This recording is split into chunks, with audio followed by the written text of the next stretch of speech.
Hi, my name's Derrick Broze. For the last 8 years, I've worked as a freelance investigative journalist based in Houston, Texas.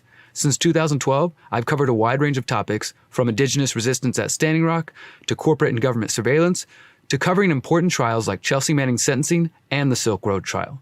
Throughout this time, I've realized that choosing to investigate certain topics will often get you labeled as a conspiracy theorist, or at the very least, a proponent of less than credible journalism, aka fake news. One of these forbidden topics relates to the potential harm caused by cell phones and other digital technology. Over the years, I've seen articles discussing the dangers of radio frequency radiation and electromagnetic fields. Again, I noticed that these studies never made the mainstream headlines or the 24-hour cable news cycle. And even if the news had reported on this information, would it have made a difference? I, like millions of other people around the world, never gave a second thought that cell phones and laptops could be causing harm to human health. We assume that the government agencies responsible for testing these fields have tested everything for safety.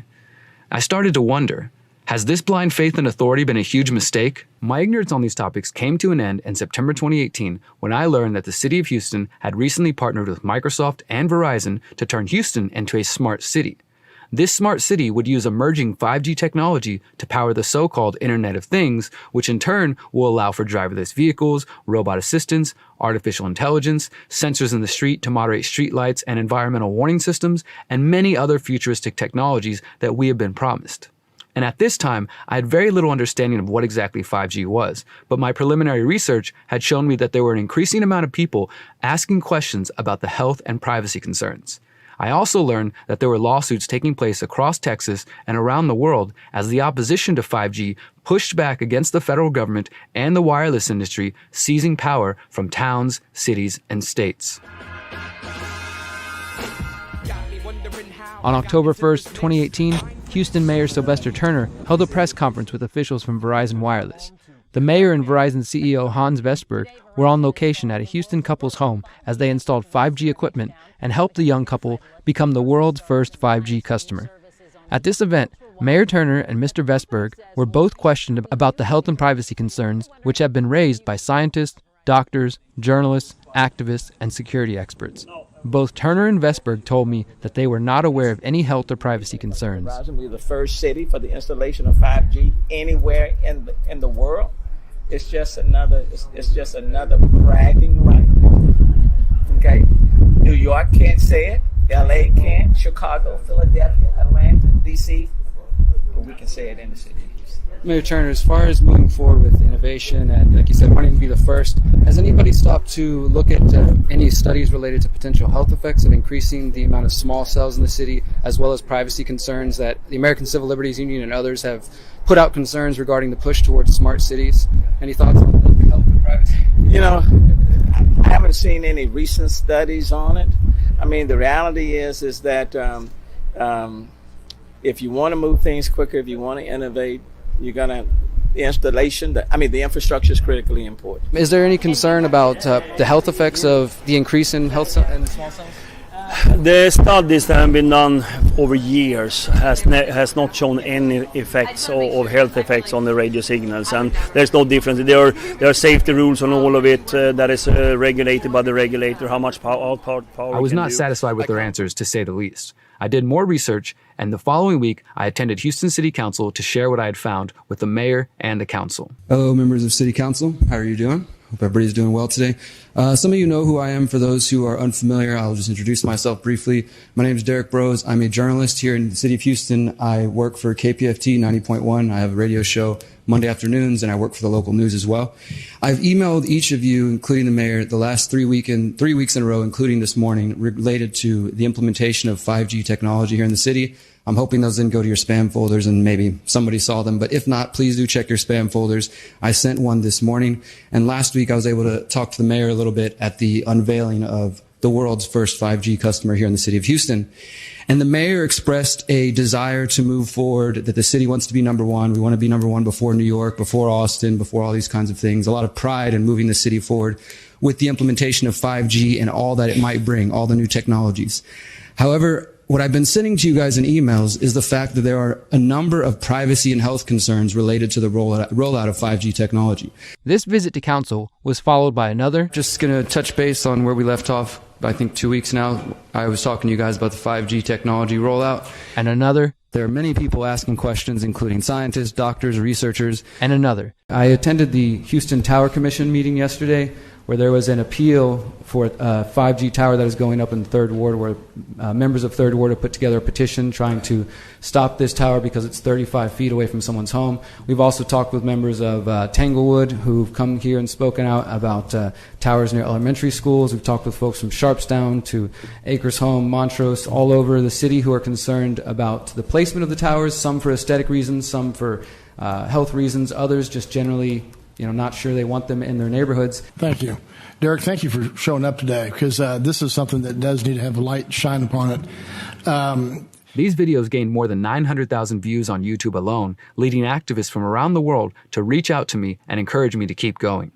And I'm really concerned, I think, with what it's the people talking about the schools today are worried about the mayor and city council's close connection to certain industries and certain groups and how that might influence an issue. And I really, Mayor, after all this time of asking you face to face and asking the head of Verizon, the fact that you got awarded the 5G Wireless Champion Award in September 2018, I would hate to believe that that has anything to do with why you won't respond to any questions about 5G, why you haven't discussed the safety or lack of safety related to small cells, and why Houston is just marching forward, partnered with Verizon to implement 5G without giving the people of the city anything. You're not offering us anything. Can you say conclusively that it's safe? Can you say conclusively that we will still have privacy once 5G goes live? Or are you just concerned with being the first and making sure we have driverless cars and all these different things that you've talked about in interviews? Again, you were awarded the 5G Wireless Champion, so I would expect you to know something about what you were being given an award for. And just invite each of you to check your emails, check your phone calls, because people are emailing you, people are contacting you, and we need something from you guys. Otherwise, at least I just want to make sure that I keep coming here and putting it on record that you guys are ignoring the questions that people have. And in the future, if there are lawsuits for people getting cancer, getting illnesses, or other concerns, you guys will be held accountable. Your time has expired. Thank you. And I do support 5G. Thank you. Do you have anything to say about the safety, the health aspects of it, Mayor? Councilmember Christie. I was also featured on local news discussing the concerns around the 5G rollout. I confronted the mayor of Houston for his close ties to the wireless industry and ignoring the concerns about 5G. The mayor ran away from my questions at city council and on 3 different occasions in public. How you doing, Mayor? Hey, man. When are we going to get to sit down? When are we going to get to sit and talk down? I want to ask you a real... I already know what you want to ask me. Well, come on then. Then answer it. If you know the question, then you don't got to touch the brother. Because you're the 5G wireless champion. Come on. Isn't that what they gave you? The award? The CTIA? The cellular industry gave you the 5G wireless champion award? And then you won't even answer any questions at city council. It's so funny. The people of Houston are concerned about privacy and health, and you're the 5G wireless champion, and you won't even listen to them. It's hilarious. Don't touch me, sir. Don't touch me. It's hilarious, Mayor Turner. I'll see you at city council. You can keep laughing. People of Houston are paying attention. Don't touch my equipment. Now they ignore me at city council. That's the problem. That's why I'm running. Due to the response from the mayor and the city, I ran a campaign for mayor of Houston calling for a moratorium on the installation of any more 5G towers until further studies are conducted. I'd like to give Houstonians a voice on a number of other issues that are not typically discussed in Houston. This includes police surveillance, the current 5G rollout, which is highly controversial to many Houstonians, as well. Over the last year, my research has involved interviewing health and privacy experts and uncovering the truth about the race to 5G. What I have learned is that the industry known as Big Wireless is colluding with the Federal Communications Commission to create a false demand for 5G in total disregard for the health and privacy concerns, and all the while using the rollout to strip away local power. I offer the conclusions of my research in the hopes that the public will question and oppose the promises of the 5G Trojan horse.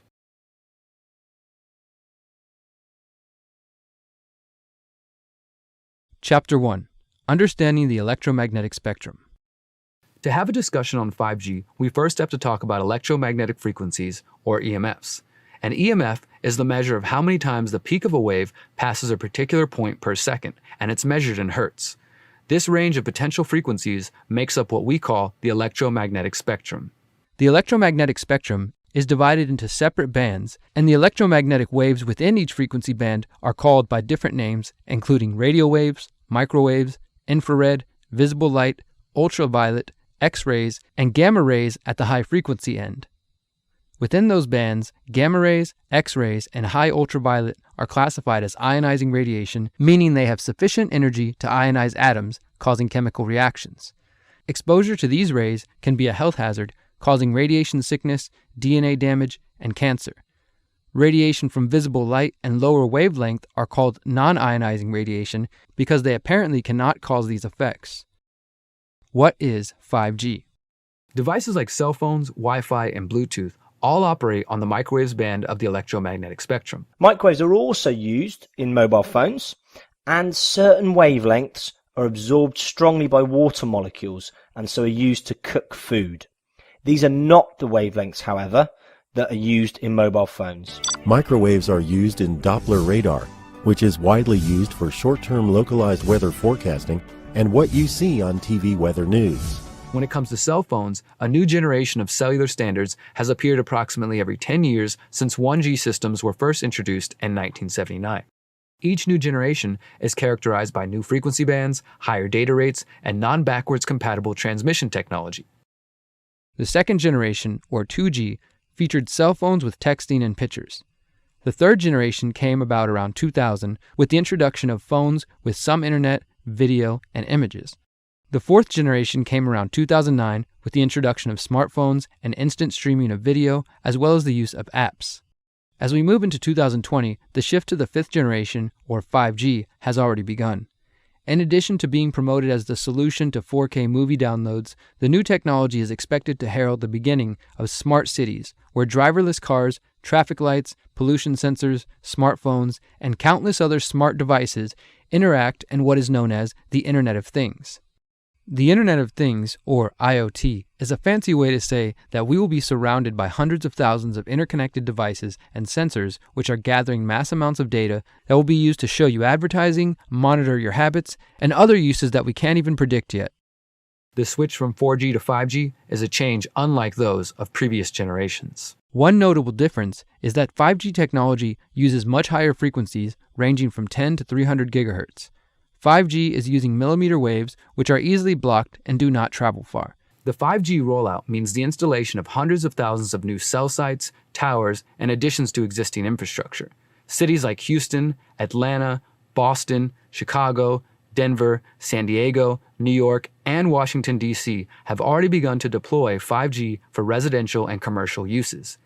Let's take a moment to examine some of the concerns around 5G and EMFs in general. Chapter 2. The concerns around EMFs and 5G. Over the years, I've come across articles claiming that cell phones were giving people cancer or making them sick. I didn't pay too much attention at first, but when I finally decided to investigate the topic, I realized that there is ample evidence that the technology we are so hurriedly surrounding ourselves with might be putting our lives at risk in more ways than one. I started by trying to understand the concerns around EMFs. I went through hundreds of studies, including those funded by government sources and those funded independently. I came across studies discussing extremely low-frequency electromagnetic fields and their effect on DNA. The researchers concluded that cells exposed to extremely low frequencies, or ELFs, quote, presented an increase of the number of cells with high damaged DNA as compared with non-exposed cells. I found studies examining a potential association between nocturnal mobile phone use and mental health, suicidal feelings, and self-injury in adolescence. I also found an interesting study discussing the excitability of the brain being induced by radio frequencies. The study stated that, quote, these results suggest that low-intensity radiofrequency fields can modulate the excitability of hippocampal tissue in vitro in the absence of gross thermal effects. The changes in excitability may be consistent with reported behavioral effects of radiofrequency fields. A 2004 study found, quote, an increased risk of acoustic neuroma tumors associated with mobile phone use of at least 10 years duration. I also found studies that were inconclusive, like this one, which found, quote, no conclusive evidence of an association between the mobile and cordless phone and a meningioma brain tumor. The study discovered a, quote, indication of increased risk, but was not, quote, supported by statistically significant increasing risk, ultimately calling for further studies. A study by Kaiser Permanente examined rates of miscarriages for women near cell towers. The study of hundreds of pregnant women in the San Francisco area found that those who were more exposed to the type of radiation produced by cell phones, wireless networks, and power lines, radiation that grows more common every day, were nearly 3 times as likely to miscarry. The Kaiser Permanente study did not show definitively what was causing the higher rate of pregnancy loss, nor did it isolate the potential impact of cell phones or other producers of EMFs. However, the authors said the results underscored the need for more research into the potential dangers. During my investigation, I came across the name of Dr. Martin Pall, a professor emeritus of biochemistry and basic medical sciences at Washington State University. Dr. Pall is a published and widely cited scientist on the biological effects of electromagnetic fields, an expert in how wireless radiation impacts the electrical systems of our bodies. He has published 7 studies showing there exists sensitivity to electromagnetic fields and what is known as the voltage sensor in each cell of the body. A study by Pall found this sensitivity in response to Wi-Fi. He calls this effect an important threat to human health. According to Dr. Pall, there are at least 15 different ways EMFs harm humans, including changes in brain structure and function, changes in various types of psychological responses and changes in behavior, at least 8 different endocrine hormonal effects, cardiac effects influencing the electrical control of the heart, chromosome breaks and other changes in chromosome structure, histological changes in the testes, cell death, lowered male fertility, including lowered sperm quality and function, and also lowered female fertility, cellular DNA damage, including single-strand breaks and double-strand breaks in cellular DNA, cancer, which is likely to involve these DNA changes, but also increased rates of tumor promotion-like events, cataract formation, breakdown of the blood-brain barrier, melatonin depletion, and sleep disruption. In 2016, Dr. Pall released another study on EMFs in the Journal of Chemical Neuroanatomy. 18 more recent epidemiological studies provide substantial evidence that microwave EMFs from cell mobile phone stations, excessive cell mobile phone usage, and from wireless smart meters can produce similar patterns of neuropsychiatric effects. Lesser evidence from 6 additional studies suggests that shortwave, radio station, occupational, and digital TV antenna exposures may produce similar neuropsychiatric effects.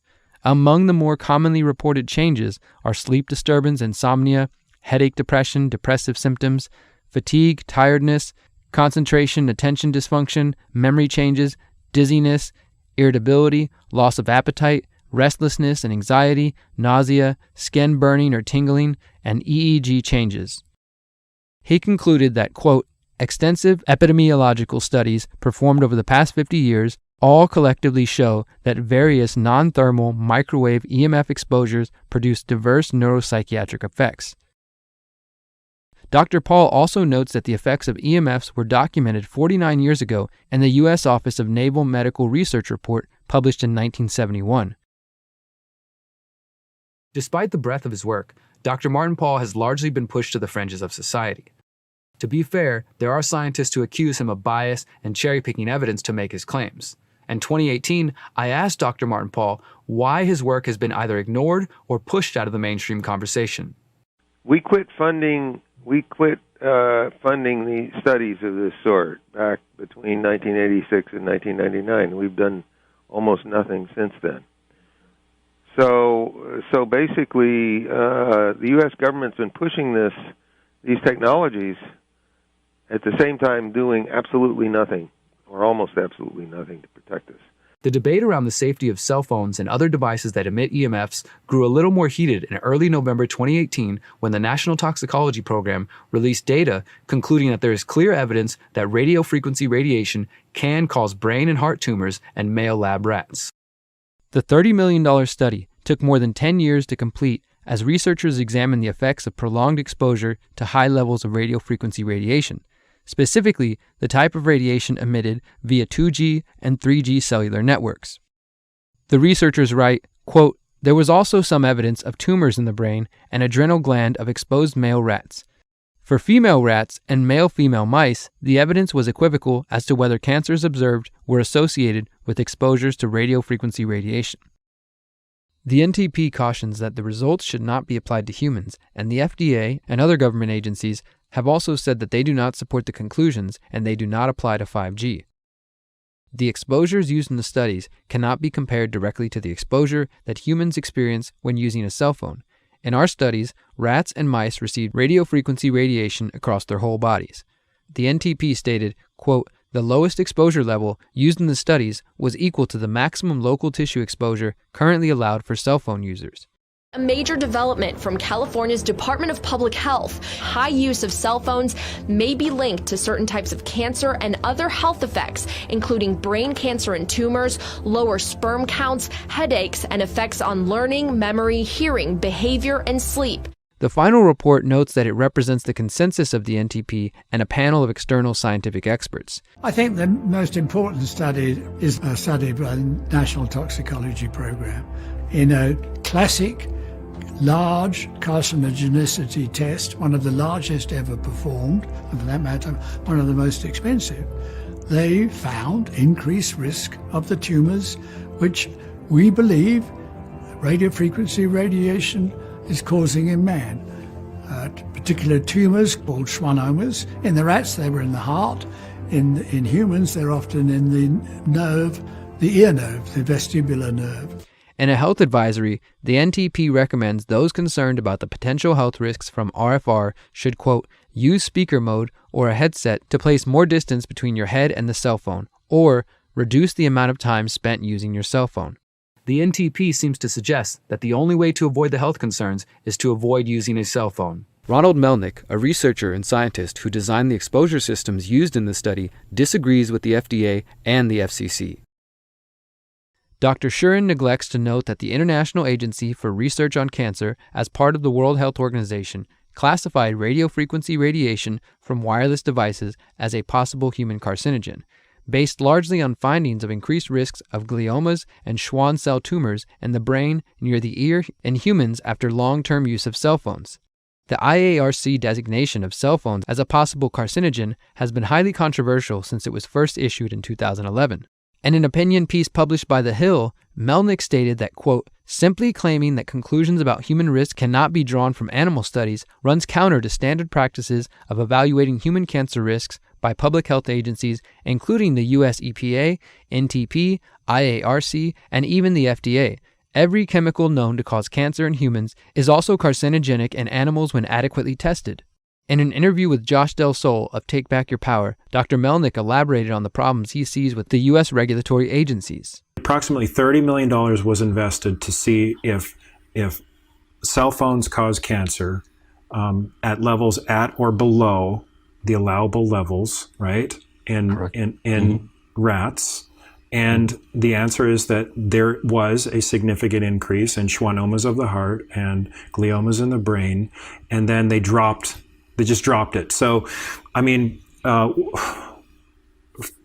guess I want to ask the question, like, why do you think? Now we're getting into speculation here, and we know that Harvard, ethics department has written about the FCC's, being controlled by industry, but the FDA, we've heard in other conversations various things about them, but like, what's actually going on, and how significant of a thing is this, Ron, that the study was done, it showed cancer, and then they just dropped it? Help us to frame this here. Well, I can't tell you why they decided as such. All I can say is that they decided at this point, or as far as I know, not to do anything about this. This information was actually available in 2016 when the NTP released some of the partial findings because of the potential impact of these findings on the general population. The tumors in the heart and tumors in the brain were known in 2016. It could be that they don't want people to think that their cell phones pose a cancer hazard. Maybe they have other reasons, and I can't say whether or not the industry is having an influence. That is certainly a possibility. But it seems to me that from a public health perspective, what you'd want to do is understand the risk, quantify it, and do something about it. Promote precautionary principles. Even more recently, an August 2019 investigation by the Chicago Tribune found that currently available models of cell phones are already exceeding the safety limits set by the FCC. This means that the cell phones being used by millions of Americans are exposing them to dangerous levels of radiation. There is clearly sufficient evidence to warrant a mass warning to consumers of electronic devices, yet we are met with silence from health professionals and mainstream corporate media. But what about the health concerns around 5G? 5G is an emerging technology that hasn't really been defined yet. From what we currently understand, it likely differs dramatically from what we studied. Consequently, I believe that new wireless technologies, including 5G, should be adequately tested before their implementation leads to unacceptable levels of human exposures and increased health risks. Additionally, hundreds of scientists from around the world have signed the so-called 5G Appeal, a statement calling on a global moratorium on 5G. We, the undersigned scientists and doctors, recommend a moratorium on the rollout of the fifth generation 5G for telecommunication until potential hazards for human health and the environment have been fully investigated by scientists independent from industry. 5G will substantially increase exposure to radio frequency electromagnetic fields on top of the 2G, 3G, 4G, Wi-Fi, etc. for telecommunications already in place. Radio frequency electromagnetic fields has been proven to be harmful for humans and the environment. At a May 2018 United Nations hearing, Claire Edwards warned the UN Secretary General Antonio Guterres about the dangers of 5G. Edwards is a co-organizer of a second appeal to stop 5G called the International Appeal to Stop 5G on Earth and in Space, which as of December 2019 had 186,352 signatories from 208 nations and territories. At the hearing, she told Guterres that recently installed Wi-Fi equipment could cause harm to UN employees. Since December 2015, the staff here at the Vienna International Centre have been exposed to off-the-scale electromagnetic radiation from Wi-Fi and mobile phone boosters installed on very low ceilings throughout the buildings.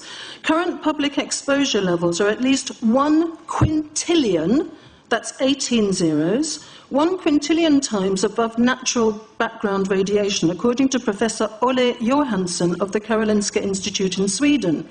The highly dangerous biological effects of EMFs have been documented by thousands of studies since 1932, indicating that we may be facing a global health catastrophe orders of magnitude worse than those caused by tobacco and cigarettes. Mr. Secretary General, on the basis of the precautionary principle, I urge you to have these EMF-emitting devices removed immediately from these buildings and to call a halt to any rollout of 5G at UN duty stations, because 5G is designed to deliver concentrated and focused electromagnetic radiation in excess of 100 times current levels in the same way as do directed energy weapons. In line with the UN guiding principles on business and human rights to protect, respect and remedy, 5G technologies must be subjected to an independent health and safety assessment before they are launched anywhere in the world. There is currently an international appeal signed by 237 EMF scientists from 41 nations urging the UN and particularly the WHO to exert strong leadership in fostering the development of more protective EMF guidelines, encouraging precautionary measures and educating the public about the considerable health risks. Guterres claimed he was ignorant to the dangers of the technology. Sorry, because we are talking with someone that is a little bit ignorant on these things. You're talking to the Wi-Fi systems? On the ceilings of these buildings, Wi-Fi boosters and cell phone boosters were installed without consultation, without information to staff in December 2015. The situation here is extremely dangerous. I have heard anecdotally of many people who have had health problems. I don't know if they are related, but the precautionary principle would dictate that we use our medical records to look into this and that we remove these dangerous devices immediately. Thank you. Well, I become worried because I put those devices in my house. Not a good idea. I will have to, I confess my ignorance on this. we will have to. But I'm going to raise this with WHO, which I think is the organization that might be able to deal with it properly, for them to, put someone, their staff or organizations to work on that, because I must confess, I was not aware of that danger. To the extent that I've put those things in the rooms of my house, in the ceiling. Groups like Physicians for Safe Technology have also called for caution and common sense on 5G. Doctors have begun speaking out about the concerns of surrounding ourselves with hundreds of thousands of new cell towers and small cells in the interest of 5G. Thank you very much for the opportunity to speak. I'm Sharon Goldberg. I'm an internal medicine physician. I've practiced medicine for 21 years, and my background is mostly academic, internal medicine, hospital-based, clinical research, and medical education. I am going to skip many of the things I wanted to say because I didn't realize it was only 5 minutes. Wireless radiation has biological effects, period. This is no longer a subject for debate when you look at PubMed and the peer-reviewed literature. These effects are seen in all life forms: plants, animals, insects, microbes. In humans, we have clear evidence of cancer now. There is no question. We have evidence of DNA damage, cardiomyopathy, which is the precursor of congestive heart failure, neuropsychiatric effects. So 5G is not a conversation about whether or not these biological effects exist. They clearly do. 5G is a conversation about unsustainable healthcare expenditures. Why do I say this? We've been sitting on the evidence for EMR and chronic disease for decades. And now we are seeing all these epidemics appearing. So diabetes is the first epidemic. I think most of you know the statistics. They're very scary. 1 in 3 American children will become diabetic in their lifetime, and if they're Hispanic females, the number is 1 in 2. Okay. So what does this have to do with wireless radiation? Wireless radiation and other electromagnetic fields, such as magnetic fields and dirty electricity, have been clearly associated with elevated blood sugar and diabetes. That is what the peer-reviewed literature says. It is not opinion. The closer you live to a cell tower, the higher your blood glucose. That is based on hemoglobin A1C measurements. So the idea with small cells of putting the cells closer to people's homes and bedrooms scientifically is very dangerous. Thus far, there have only been a few politicians brave enough to speak out about this issue. Former Michigan State Senator Patrick Colbeck recently spoke out against the unprecedented rollout of this new untested technology. All of us know in our hearts, we would not knowingly move our family, move our home next to a cell tower, right? We know it implicitly that there's something just not right there. The fact is that there have been studies talking about cell phone usage, and this is $20 million study by the federal government because they wanted to make sure absolutely beyond a reasonable doubt that they knew exactly what was happening with cell phone technology and cell phone usage. They found and they determined conclusively that there were carcinogenic effects. Now we're talking about what's going on with the 5G system. Just want to make sure everybody understands. The issue with 5G wireless deployment is not the convenience, because we all like the convenience. It's not the ease of deployment, because it's a lot easier just to pop something up on a tree than it is to actually bury it under the ground and route it to somebody's house in a hardware configuration. The issue is that 5G deployment, because it operates in a higher frequency band at 24 to 90 gigahertz, has to use a higher power density level to get through walls and get through solid objects. And that means you're going to have to put these things every 2 to 10 homes. So you're going to have a cell tower every 2 to 10 homes. Nobody would move next to a cell tower, right? So this is something that is a serious concern. And once again, remember that denial of request or denial of permit request that you can put in? It's going to point back to the acceptable levels as determined by the FCC, not the EPA or not the CDC, the ones who usually take care of health concerns, but by the FCC, which is staffed by former members of the telecommunication industry. That's the fox guarding the hen house. In April 2019, New York Congressman Thomas Suozzi sent a letter to the FCC seeking answers about the technology. Suozzi wrote, quote, "Small cell towers are being installed in residential neighborhoods in close proximity to houses throughout my district. I have heard instances of these antennas being installed on light poles directly outside the window of a young child's bedroom. Rightly so, my constituents are worried that should this technology be proven hazardous in the future, the health of their families and value of their properties would be at serious risk. New Jersey Congressman Andy Kim also sent a letter noting that, quote, current regulations governing radio frequency safety were put in place in 1996 and have not been reassessed for newer generation technologies. Despite the close proximity to sensitive areas where these high-band cells will be installed, little research has been conducted to examine 5G safety. Most disturbing of all, Senator Richard Blumenthal of Connecticut exposed that Big Wireless and the FCC have failed to do adequate independent studies into the effects of emerging 5G technology. At a Senate Commerce Committee hearing, Blumenthal questioned industry representatives about the absence of this research.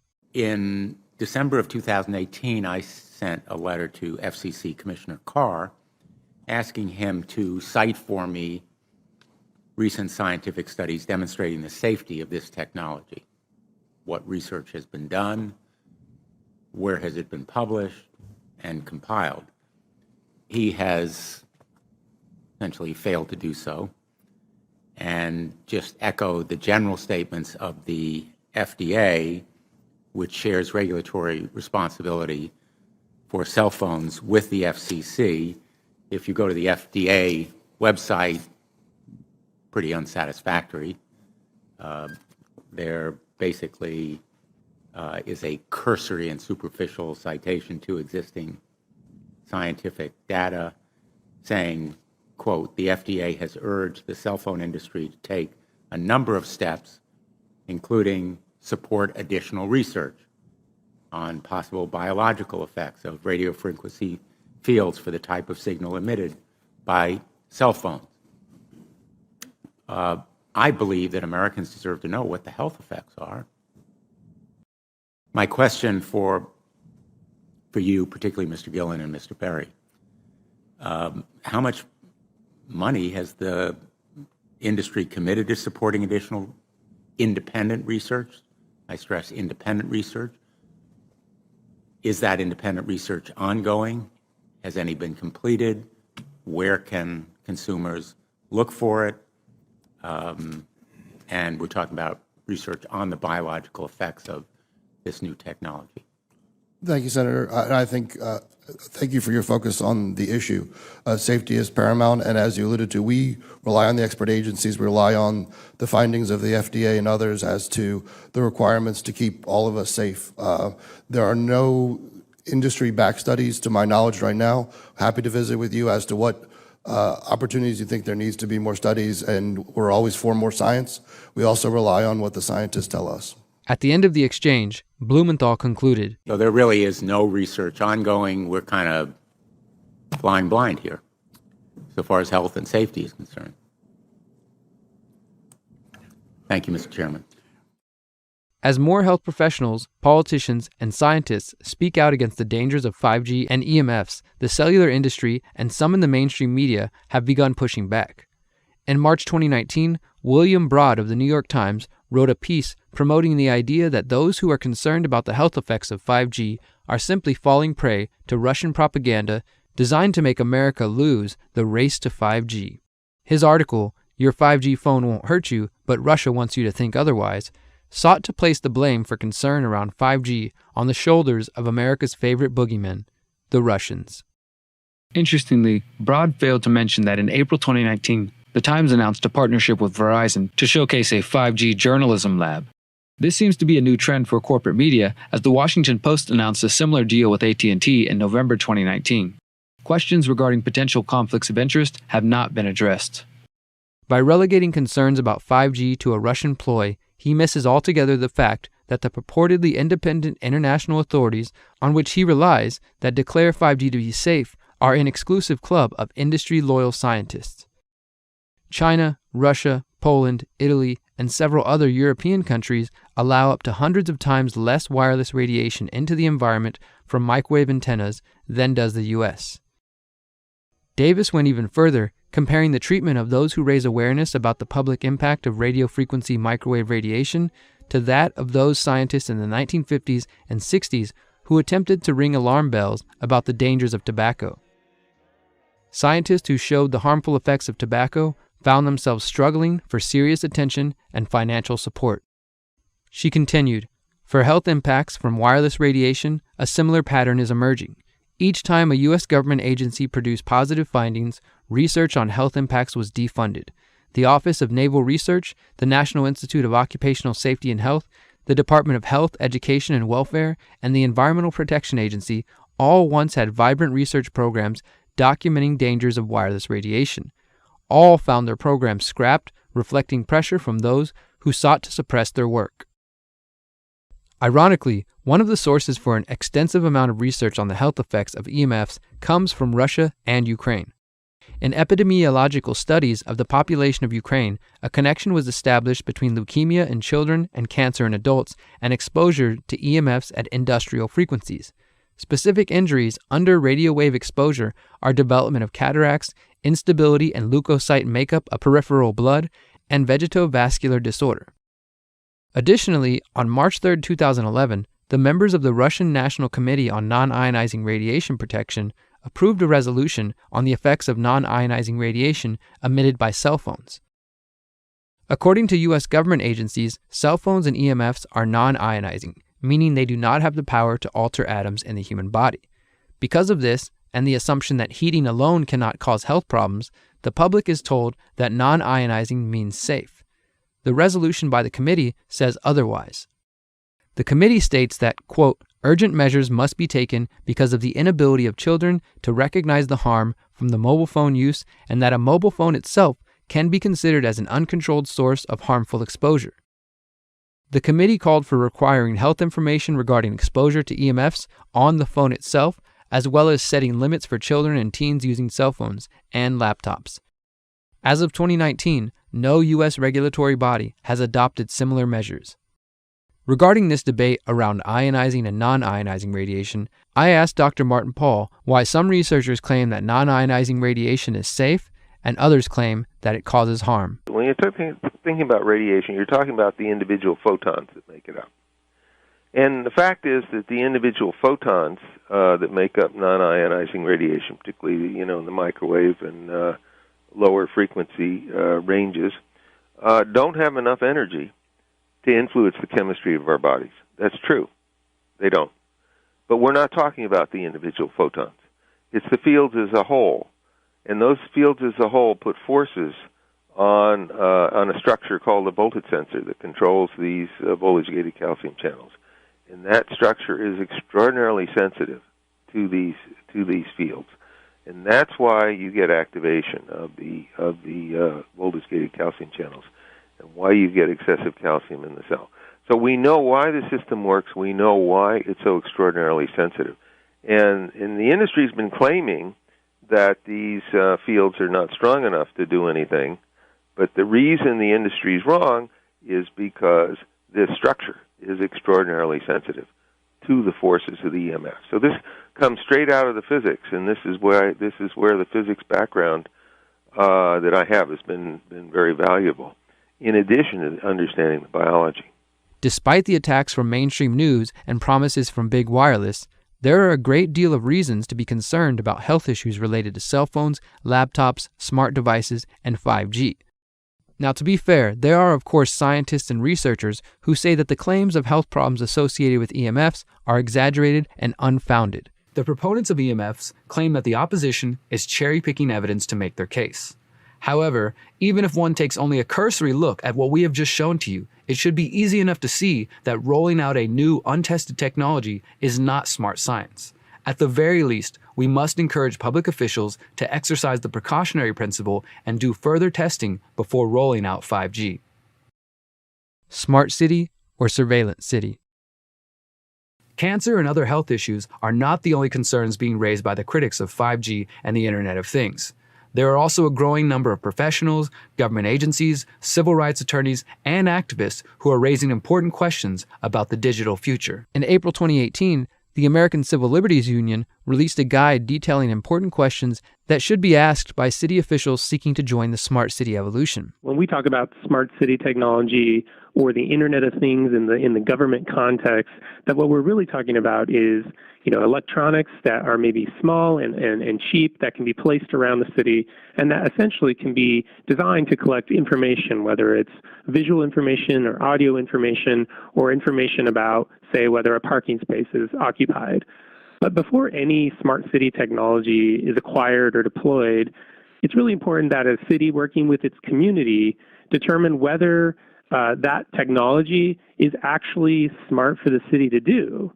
Why do we say that? Well, that's because, smart city technology can be a wolf in sheep's clothing. It can be another way for the government to amass information that it may not have wanted to collect for law enforcement purposes, but that might be vulnerable to that sort of use later, or that they may not have wanted to collect for immigration purposes, but that could potentially be vulnerable to that later. And again, this technology is often going to be collected by technologies that companies have developed. And so it's really important for the city and the community to be on the same page about who's going to own this data if we go forward with this project, who's going to be able to sell this data, and at the end of the day, are communities in control of these technologies? There already exist a few examples of what a smart city will resemble, including in South Korea. They envision sporting venues using 5G hot zones to deliver personalized video feeds of a customer's favorite player to their mobile device, or allow healthcare providers to test assisted surgery with augmented and virtual reality. Other use cases for the smart city technology include CCTV, traffic control, and smart lighting, where environmentally friendly lights automatically turn off when no one is nearby. Noticeably missing from this endorsement of Samsung's privacy list city is the fact that these CCTV cameras and devices are recording 24 hours a day and are capable of notifying law enforcement if someone jaywalks, speeds, or whatever other behavior the Crown has deemed illegal. Let's look at another example of a smart city. Quayside is a planned smart city that has been in the works since 2016. Located on 12 acres of waterfront property southeast of downtown Toronto, Canada, Quayside represents a joint effort by the Canadian government agency, Waterfront Toronto, and Sidewalk Labs, which is owned by Google's parent company, Alphabet Inc. Sidewalk Labs claims Quayside will solve traffic congestion, rising home prices, and environmental pollution. There are even plans for housing developments and a school within the smart city. Unfortunately, residents of Quayside will be using a centralized identity management system through which they will access public services such as library cards and healthcare. This means their data will be highly centralized, leaving it open to access by hackers and law enforcement. However, Quayside has consistently faced pushback due to a failure to build in the necessary privacy protections. At least 2 officials involved in the project have resigned. I imagined us creating a smart city of privacy as opposed to a smart city of surveillance. I have to resign because you committed to embedding privacy by design into every aspect of your operation. The fears around Quayside grew in late October 2019 when the Globe and Mail reported on previously unseen documents from Sidewalk Labs, which detail how people living in a sidewalk community would interact with and have access to the space around them. This experience largely depends on how much data you're willing to share, and this data could be used to reward or punish people for their behavior. Although the document, known internally as the Yellow Book, was designed as a pitch book for the company and predates Sidewalk's formal agreements with the City of Toronto, it does provide a vision of what the Google sister company would like to do. Specifically, the document details how Sidewalk would require tax and financing authority to finance and provide services, including the ability to impose, capture, and reinvest property taxes. The document also describes reputation-based tools that sound disturbingly similar to the social credit system we have seen in TV shows like Black Mirror and those unfolding in modern China. These tools would lead to a, quote, new currency for community cooperation, effectively establishing a social credit system. Sidewalk could use these tools to, quote, hold people or businesses accountable while rewarding good behavior with easier access to loans and public services. In response to the document leaks, Sidewalk said, quote, the ideas contained in this 2016 internal paper represent the result of a wide-ranging brainstorming process very early in the company's history. Perhaps due in part to the pushback against privacy invasions, in November 2019, Sidewalk Labs released a 482-page digital innovation appendix stating that none of Quayside's systems will incorporate facial recognition and that Sidewalk Labs won't sell personal information or use it for advertising. Sidewalk Labs says it will require explicit consent to share personal information with third parties. In places like San Diego, activists are already fighting against privacy invasions via environmentally friendly smart streetlights that are always listening. In other places like South Korea, the smart city vision is advancing quite quickly. A revolution, embracing the possibilities of super-speed 5G mobile internet in a country already one of the world's most digitally connected. We've led the world in developing 5G technology. As phone makers and service providers, we have set the standards, so we can be the first to release such services into the market. For most people in South Korea, it's the fun stuff of 5G that's the big draw. Effortless video chatting with as many friends as you want, in any guise you might choose. Real-time video gaming with multiple users and screens. Augmented reality and virtual reality. Even the ability to deliver holograms of your favorite sports or K-pop stars. South Korea's 5G providers are predicting massive uptake, even though only one smartphone maker currently has a device that can handle 5G. We're expecting at least 1 million of our customers to take up 5G before the end of the year. Then there's the wider possibilities offered by massive data transmission with hardly any delay. The development of smart cars and eventually driverless vehicles. Managing robots in telemedicine or in industry. Our world is likely to look very different. For the moment, future residents of Quayside will have their data protected, but these types of systems are already being put into place in China. Under the expansion of China's Sesame credit system, more than 1 million people were denied the right to fly. Chinese citizens live under constant surveillance with CCTVs and facial recognition a part of daily life. The U.S. is not far behind China. The U.S. government is also expanding their facial recognition capabilities, with the FBI maintaining a massive secret database of face prints. The 5G rollout, the growth of artificial intelligence, and the push towards a smart city future will only increase the potential for abuses of privacy. As we move ever closer to this smart city future, privacy and the liberty that comes with privacy are under extreme threat. A threat to local political control. In September 2018, the FCC passed a new rule putting the federal government in complete control of the 5G rollout. Although the original 1996 Telecommunications Act was the first power grab by the federal government, the September 2018 rule made it so that cities and towns had little ability to regulate or avoid the installation of so-called small cells and additional infrastructure needed for the 5G rollout. Under the new rule, phone companies can be charged no more than $270 to install each small cell antenna. Additionally, local authorities would have 60 days to review the proposed wireless infrastructure. Localities are already limited in deciding where the equipment can be located.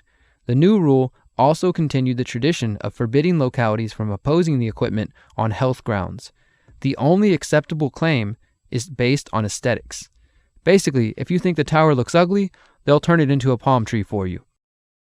The Republicans on the FCC stated that limiting the fees that cities can charge localities will free up capital for them to invest in local infrastructure.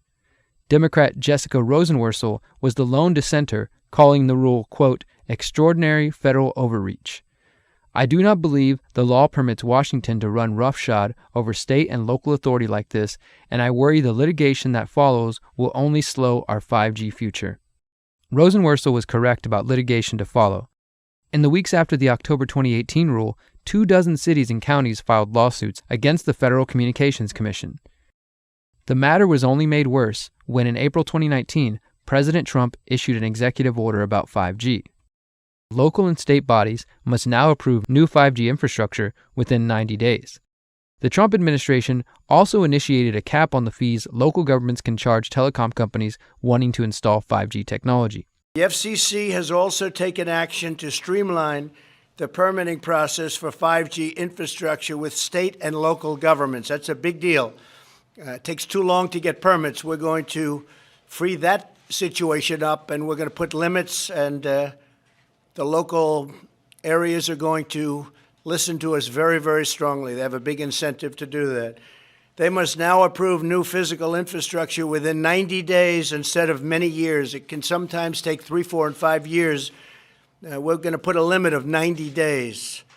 And there is now a cap on the unreasonable fees local governments often charge. They get greedy. They think, hey, we can really take advantage, and it ends up that everybody gets hurt. So we're putting a cap on those fees. These changes will contribute greatly to building high-speed networks across America, and it's going to happen very quickly, very, very quickly.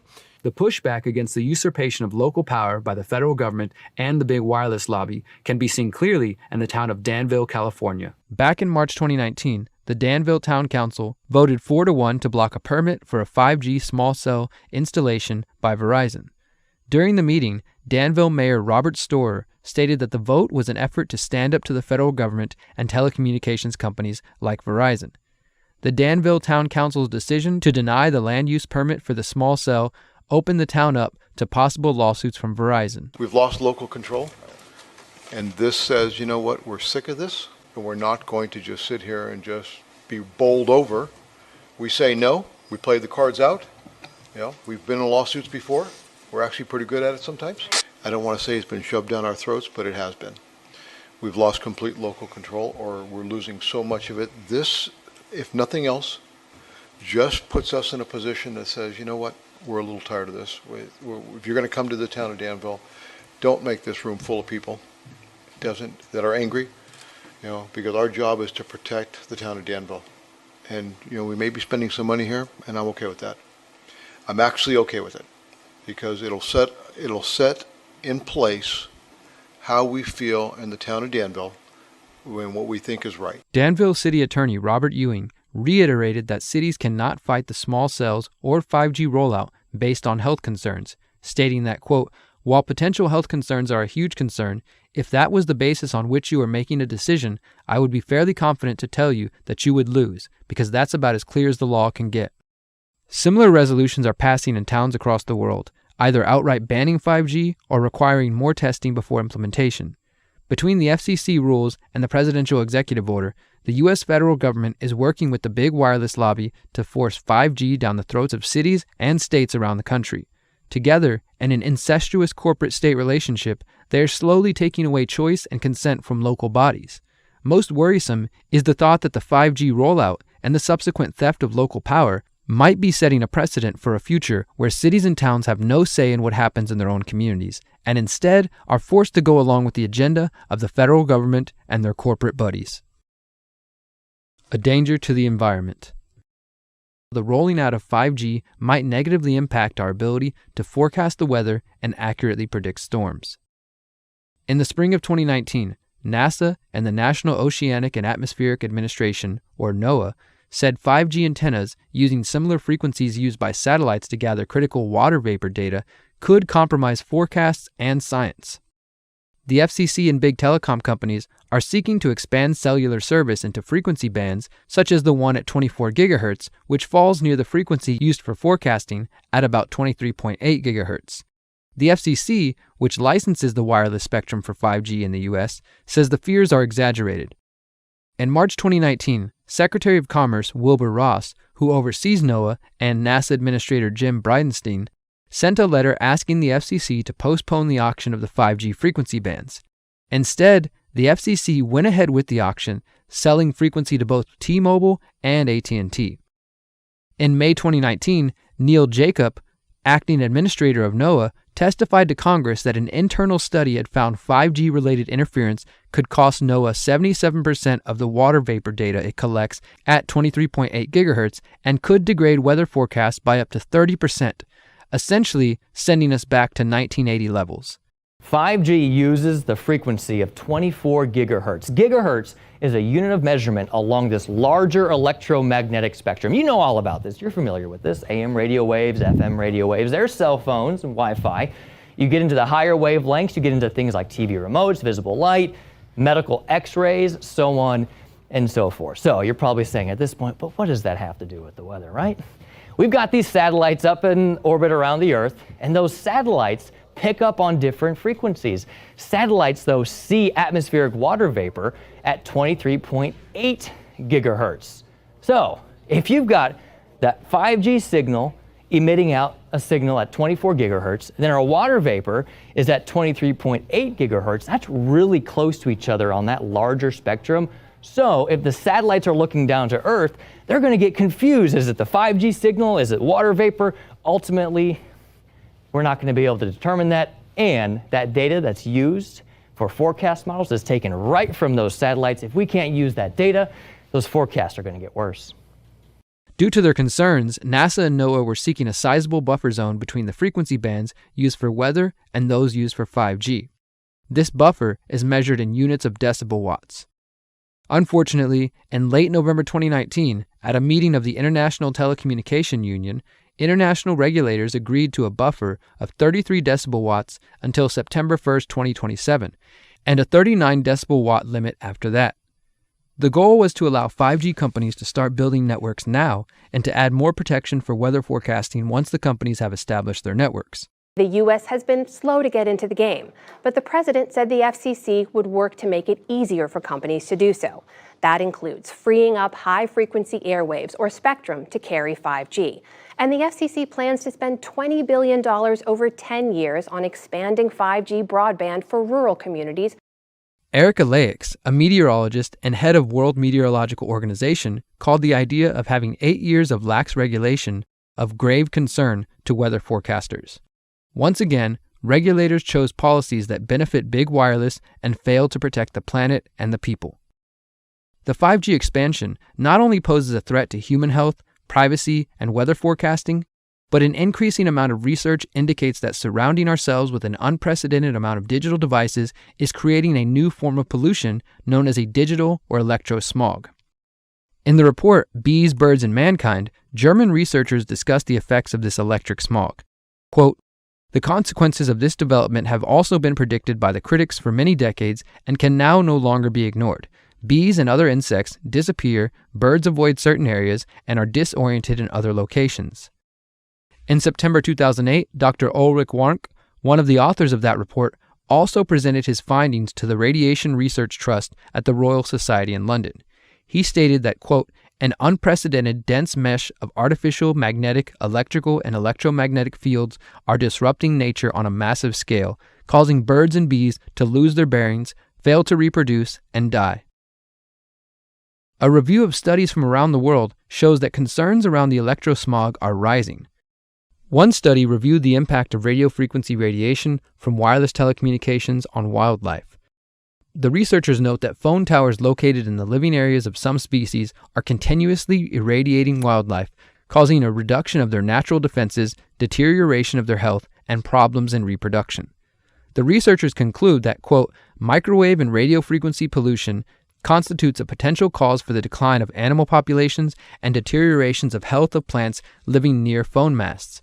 To measure these effects, urgent specific studies are necessary."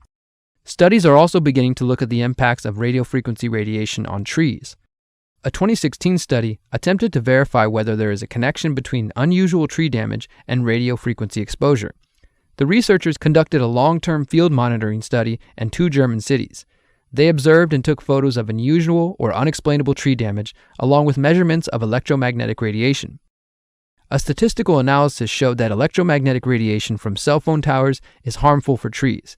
The researchers note that, quote, "These results are consistent with the fact that damage inflicted on trees by mobile phone towers usually starts on one side, extending to the whole tree over time." A 2010 study looked at the decline in aspen trees in Colorado since 2004. This study suggested that the radio frequency exposure may have strong adverse effects on growth rate and may be an underlying factor in aspen decline. Additionally, there are concerns that thousands of trees will be cut down or trimmed to ensure the 5G frequencies operate efficiently.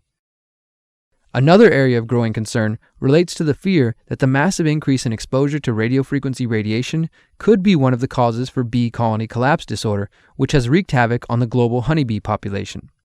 In a 2017 study, researcher Daniel Favre of Switzerland claims that his article describes an experiment on bees which clearly shows the adverse effects of electromagnetic fields on their behavior. Favre states that, quote, "The experiment should be reproduced by other researchers so that the danger of man-made electromagnetism for bees, nature, and thus humans ultimately appears evident to anyone." In the study Mobile Phone Mast Effects on Common Frog Tadpoles, researchers exposed eggs and tadpoles to electromagnetic radiation from cell phone antennas for 2 months, from the egg phase until an advanced phase of tadpole, and found low coordination of movements, an inconsistent growth pattern, and a high mortality rate. The authors conclude, quote, "These results indicate that radiation emitted by phone masts in a real situation may affect the development and may cause an increase in mortality of exposed tadpoles.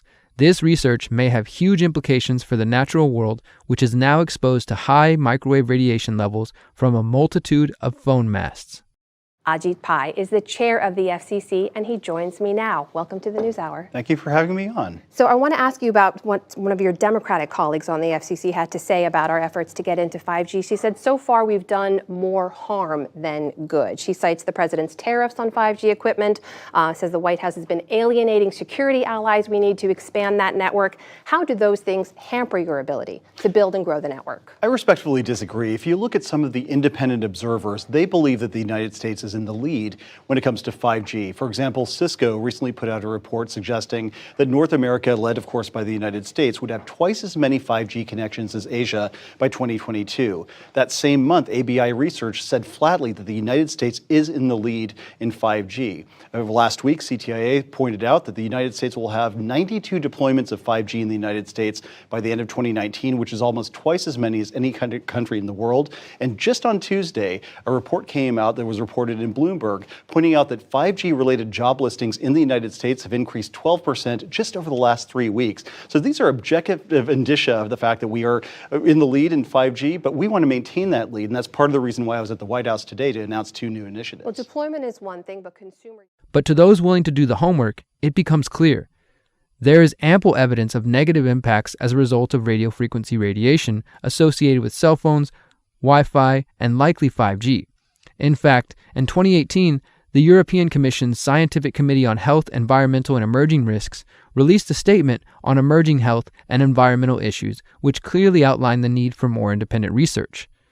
Under Section 4.4, Potential Effects on Wildlife of Increases in Electromagnetic Radiation, the report states, quote, "How exposure to electromagnetic fields could affect humans remains a controversial area, and studies have not yet yielded clear evidence of the impact on mammals, birds, or insects. The lack of clear evidence to inform the development of exposure guidelines to 5G technology leaves open the possibility of unintended biological consequences.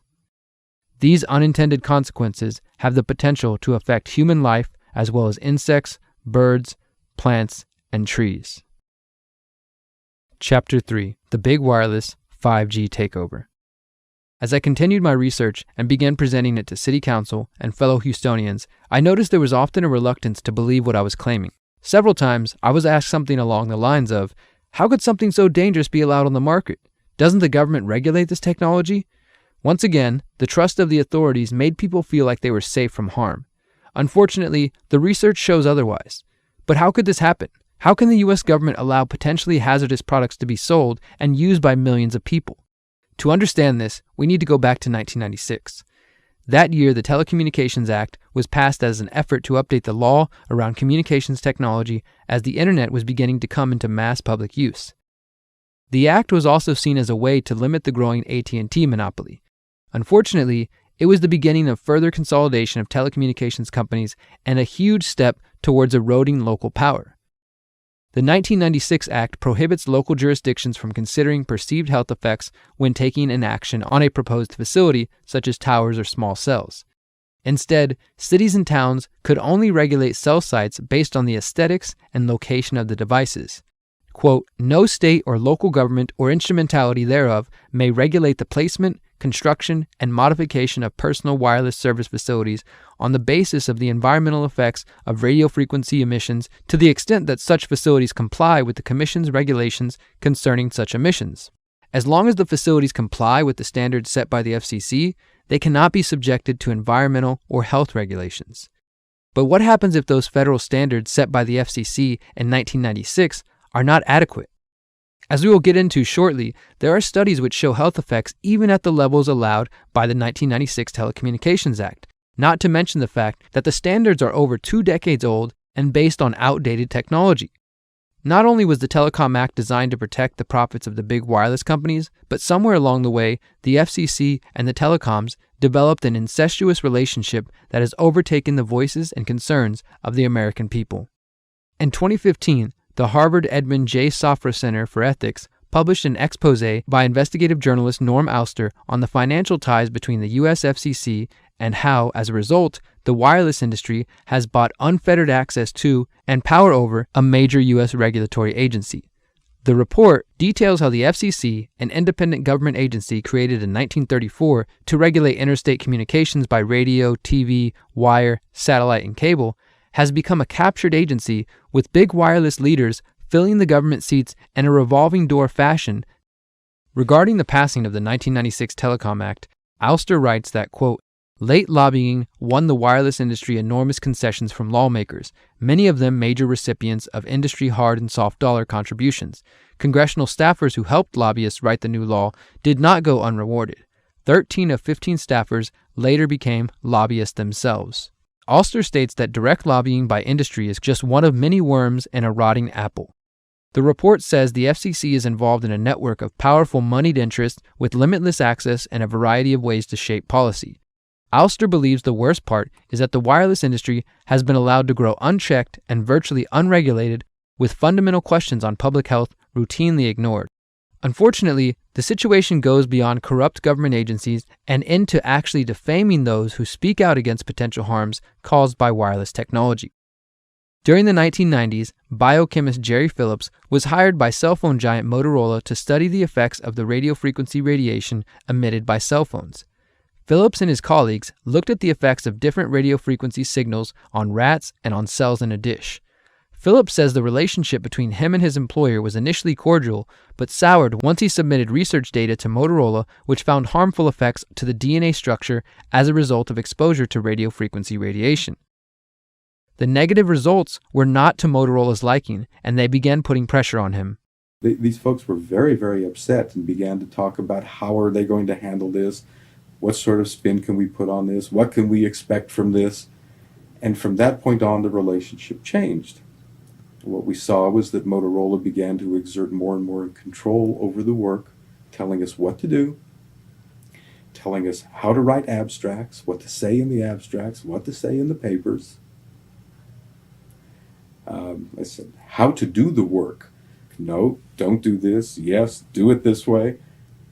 This was unacceptable. I had completed our study of DNA damage, and I submitted the final report to Motorola, and I got a call from Mays Swycord at Motorola. Now, Mays is the former head of the Center for, CDRH, Center for Devices and Radiological Health at the FDA, and he left the FDA and went to work for Motorola. Keep that connection in mind. That's interesting. He also handpicked his successor at the FDA and tried to urge me not to publish the study. They didn't tell me not to. They just said, no, this isn't ready for publication. And they wanted me to do more work.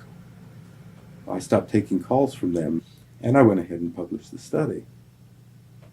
It came out in 1998, and I wanted nothing more to do with any Motorola-related work. I wasn't going to put up with that kind of control. I wouldn't put up with that attitude. That was it. I think one has to exercise caution at this point. And what makes the cellular telephone research area so difficult right now is there is no money available for research other than that's coming from industry. So, I mean, what does this do? I don't have any faith in what comes out. I have absolutely none, not with my dealings with industry so far. In another example of industry attempting to influence research, we have Dr. Henry Lai of the University of Washington and fellow researcher Narendra Singh. The researchers were looking at the effects of non-ionizing radiation, the same type of radiation emitted by cell phones, on the DNA of rats. They used a level of radiation considered safe by FCC standards and found that the DNA in the brain cells of the rats was damaged or broken by exposure to radiation. After publishing the research in 1995, Dr. Lai would later learn of a full-scale effort to discredit the experiments. Lai and Singh caused controversy when they publicly complained about the restrictions placed on their research by their funders, the Wireless Technology Research Program. In response to this public action, the head of the wireless technology research sent a memo asking the University of Washington president Richard McCormick to fire Lai and Singh. McCormick refused, but the message was clear: get rid of anyone who makes our products look bad. In a leaked internal Motorola memo, executives claimed to have succeeded in wargaming the Lai-Singh experiments. This shocked me, Lai says. The letter trying to discredit me, the War Games memo. As a scientist doing research, I was not expecting to be involved in a political situation. It opened my eyes on how games are played in the world of business. You don't bite the hand that feeds you. The pressure is very impressive. Think about that for a moment. An international corporation trying to exert pressure on scientists who draw conclusions that their product is causing harm to human health. Even further, Dr. Lai's experiments show negative health consequences at levels considered safe by the FCC. The captured agency report makes it clear that this type of corruption takes place because of the, quote, free flow of executive leadership between the FCC and the industries it presumably oversees. For example, at the time of the report's release, the chairman of the FCC was Tom Wheeler, a man with deep ties to the big wireless industry. In 2013, Wheeler was nominated as FCC chairman by Obama after raising more than $700,000 for Obama's presidential campaigns. And that's because for more than 30 years, Tom's been at the forefront of some of the very dramatic changes that we've seen in the way we communicate and how we live our lives. Wheeler led the two most powerful industry lobbying groups, the National Cable and Telecommunications Association and the Cellular Telecommunications and Internet Association, or the CTIA. The current chairman of the FCC could also be seen as another example of a captured agency in action. Ajit Pai, a lawyer and current chairman of the FCC, served as Associate General Counsel at Verizon Communications between 2001 and 2003, where he handled competition and regulatory matters. Pai was appointed to the FCC by Barack Obama in 2012 and then made FCC chairman by Donald Trump in January 2017. In conclusion, sorry, before you slip. Many people are still shell-shocked that I'm up here tonight. They ask themselves, how on earth did this happen? Well, moments before tonight's dinner, somebody leaked a 14-year-old video that helps answer that question. And in all candor, I can no longer hide from the truth. And so I might as well have known it. Let's take a look.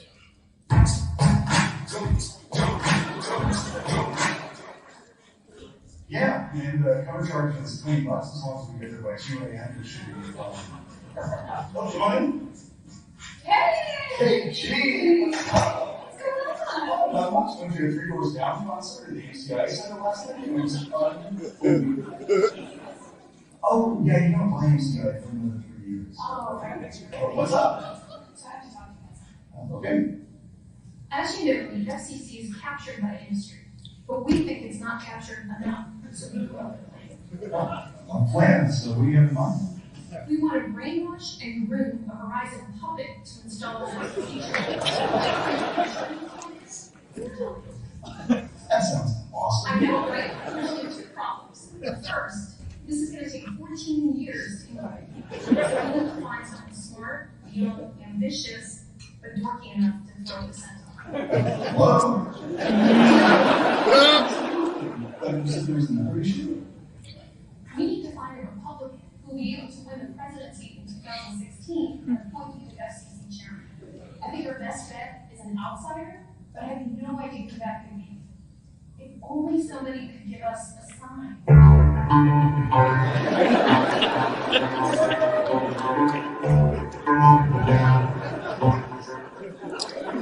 And that's, ladies and gentlemen, is how I became chairman of the FCC. FCC Commissioner Brendan Carr is another example of a government official working closely with industry and maintaining relationships which clearly present conflicts of interest. We're very excited about the build-out of 5G and next-gen internet infrastructure. Carr is credited with accelerating the 5G build-out. Prior to joining the FCC, Carr worked as an attorney at Wiley Rein, where his clients were Verizon, AT&T, CenturyLink, CTIA, the Wireless Association, and the USTA, the telecom lobby. The Wiley Ryan law firm is a hotbed of activity for former government officials and industry regulars. One of the founders of the law firm is Richard Wiley, himself a former FCC chairman. On September 30th, 2019, Commissioner Carr and other officials were in Houston to discuss the future of 5G. How do you respond to those communities around the country who are fighting based on property rights or just different, pushback? What's the FCC position on that? We're very excited about the build out of 5G and next-gen internet infrastructure. And at the FCC, we've been really building on a lot of the policies that state and local leaders have been putting in place to make sure that every single community can benefit. It's really a great job story. It's a great story for economic growth. So we're really happy with the progress that we're seeing in building out 5G, both here in Houston and a lot of other communities around the country. What about those who have concerns, say, for example, Harvard put out the study about captured agency, that folks like yourself who've been lawyers and worked in the industry are essentially captured the regulators, this idea that the FCC can't be trusted to regulate 5G and cell phones and things of that sort because of not only yours, but Ajit Pai and others' industry connections. Yeah, we're really glad to see the growth in 5G. And one of the things that we've done at the FCC is build on the policies put in place by local elected leaders here in Houston. Texas, the state legislature put policies in place that help guide the way for 5G builds. So we're really excited with the progress that we're seeing by really taking the lead of so many of these local elected officials. No comment on the conflict of interest concerns? Thanks, man. Appreciate it. Good to talk to you. The following day, I was able to question Commissioner Carr for a second time, and once again, he avoided my questions. Mr. Carr, can I follow up with you on yesterday? Oh, I'm good, man. Thank you. All right, well, then we'll just do it this way. All right, so look, you have ties to the industry. We'll just be more blunt this time since trying nice doesn't seem to work with you guys. So you have ties to the industry. Thanks, man. You omitted those facts. This is not press. You're a public servant. You're walking the streets. So you've been with the FCC. You've worked with a law firm that defended the CTI, the people who organized this whole thing. The CTI gave the mayor the 5G Wireless Champion Award. I mean, essentially this whole thing was just a big industry. There's not a single mention of lawsuits on the state level, on the federal level. I'm sure you're aware that there are cities in Texas that are suing right now because those are the stakeholders that are being ignored.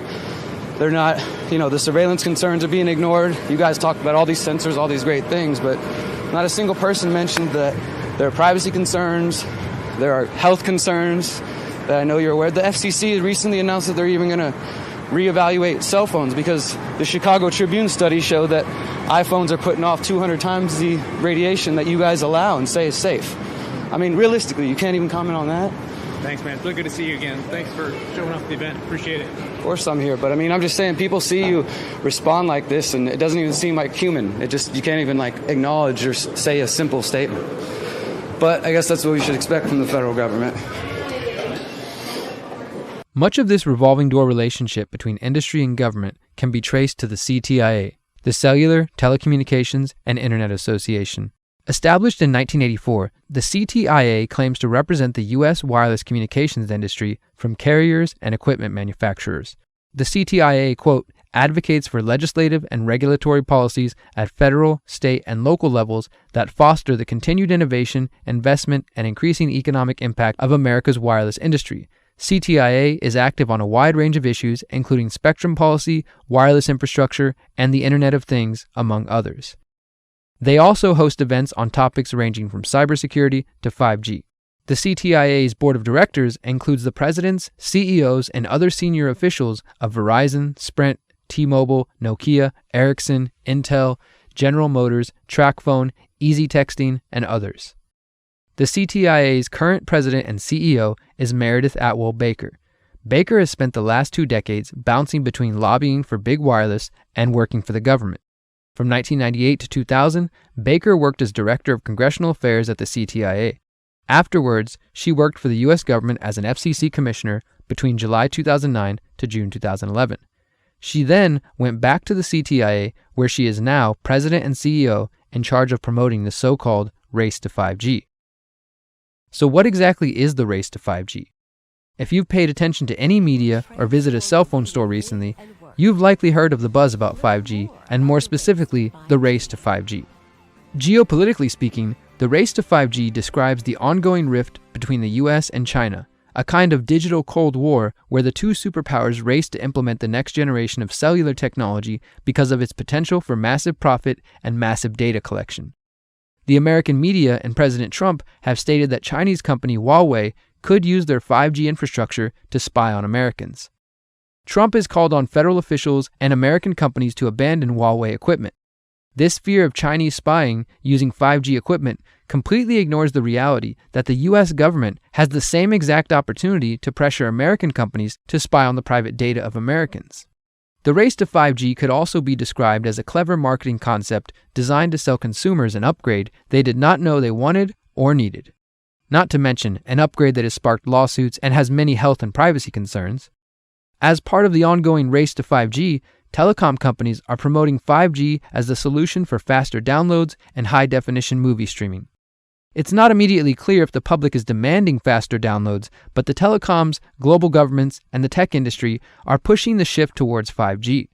While it is true that 5G has the potential to spur on innovation in the fields of medicine, manufacturing, entertainment, and other industries, there has not been a truly organic call for this emerging technology. It seems much of the hype around the 5G rollout is coming from the CTIA itself.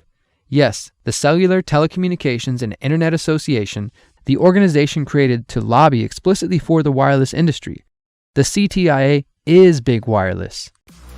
5G is a race, and we must win. The sheer power of innovation in the US will come up with new types of services and applications that will ride on top of those networks. Mobile 5G, big opportunity. Video IoT, and a competition amongst cities to bring smart city to life. I think 5G is the biggest and most important evolutionary step in the history of wireless. We know the best path to ensuring 5G. One of the ways the CTIA has spread enthusiasm for the race to 5G is by working with city officials.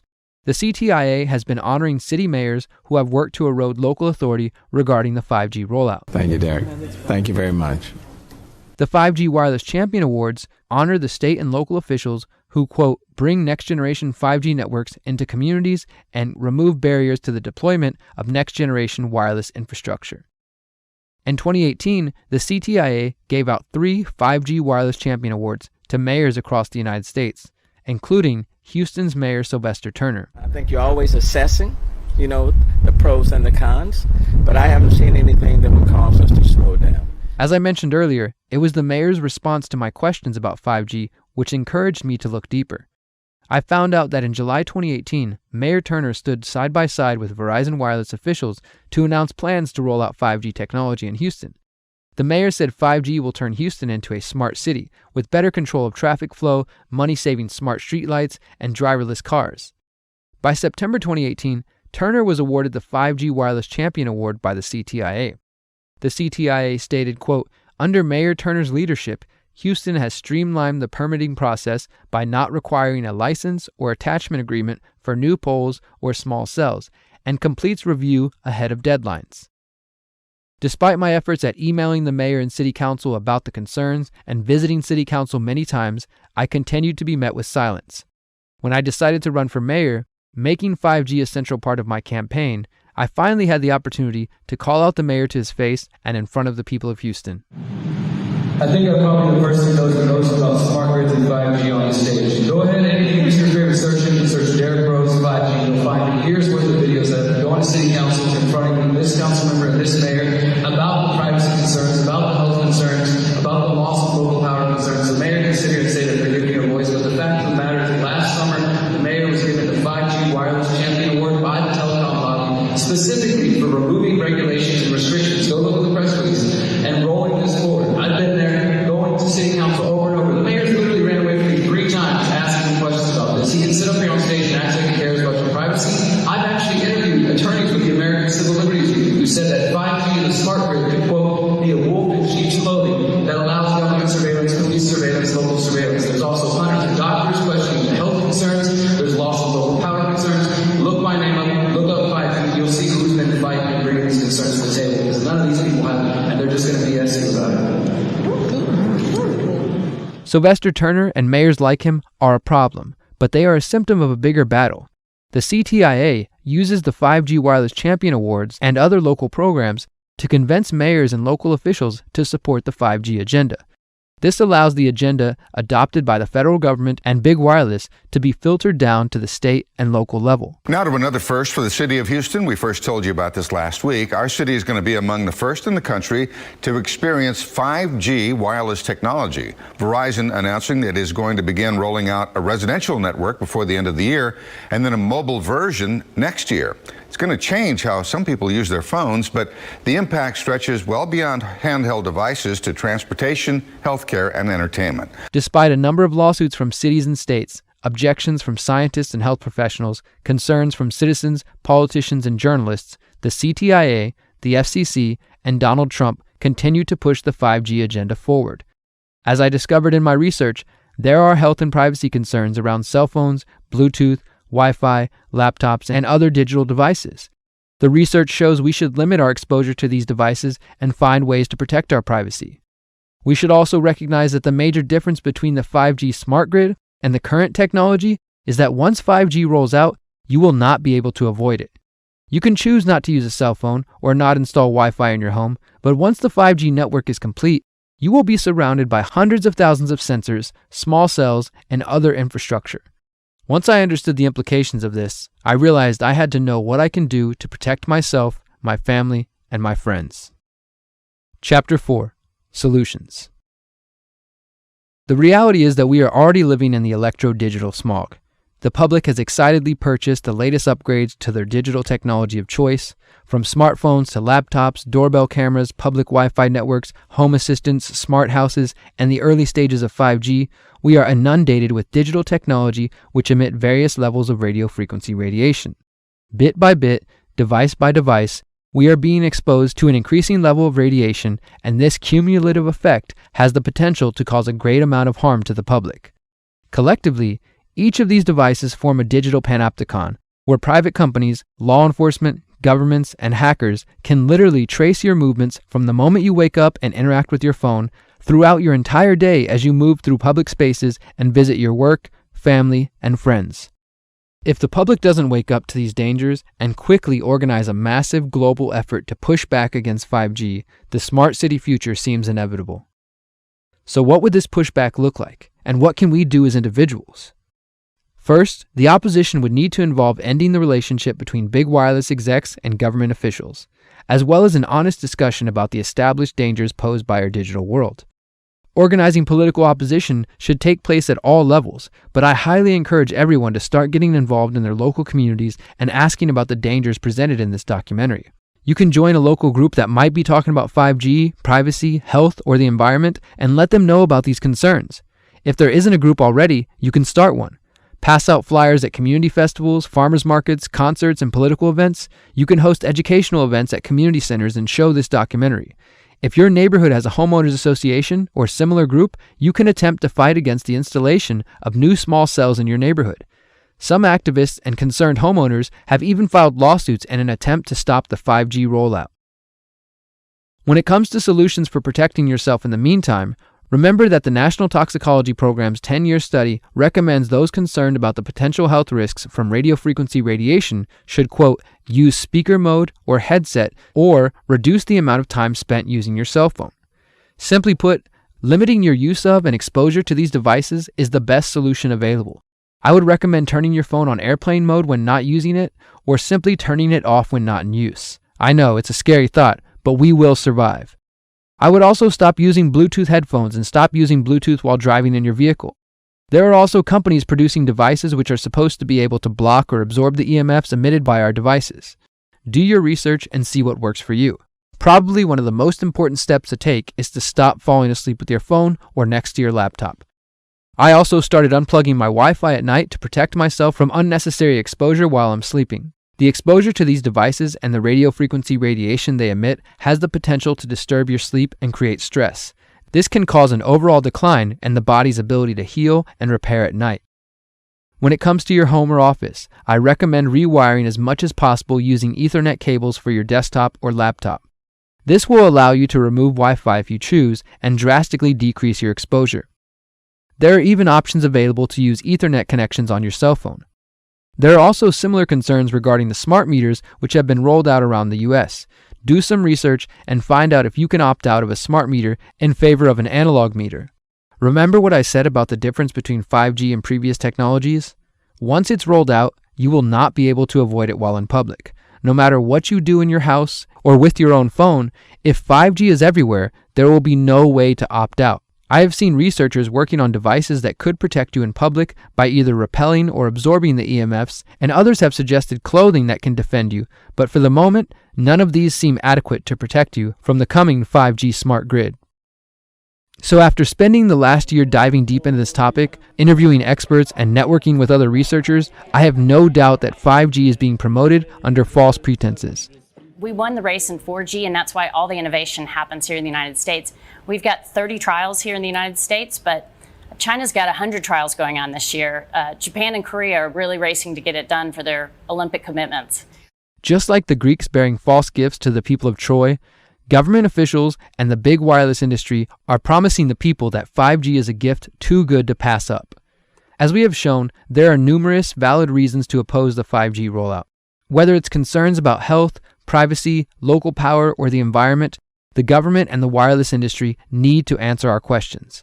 Another thing, where's the media been during all of this?